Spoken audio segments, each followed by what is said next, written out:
Good morning friends. तो आज बातें करते हैं बिल्कुल लीक से हट करके, जो मैंने अपने जीवन में लाइफ एक्सपीरियंस से सीखा है, अच्छाई और बुराई। या तो आप अच्छे हो सकते हैं या बुरे। किसी का मन का किया तो अच्छा, ना किया तो बुरा। अगर लोग आपको आपके सामने अच्छा कहते हैं तो यकीन मानिए ये आपको पीठ पीछे बुरा जरूर कहते होंगे। अच्छाई और बुराई का सिर्फ यही पैमाना रह गया है।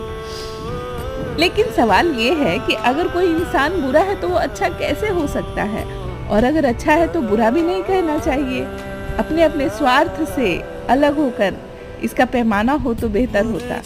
अगर हमने किसी को अच्छा परखा है तो अपने उस परख का सम्मान करते हुए हर समय अपने विचार पर कायम रहना चाहिए, और किसी को बुरा परखा है तो बुरे का पूरी तरह से बहिष्कार कर देना चाहिए। दोनों का संगम ही हमें जटिल और डिप्लोमेटिक बनाता है ना? क्या सही सीखा है मैंने अपने लाइफ एक्सपीरियंस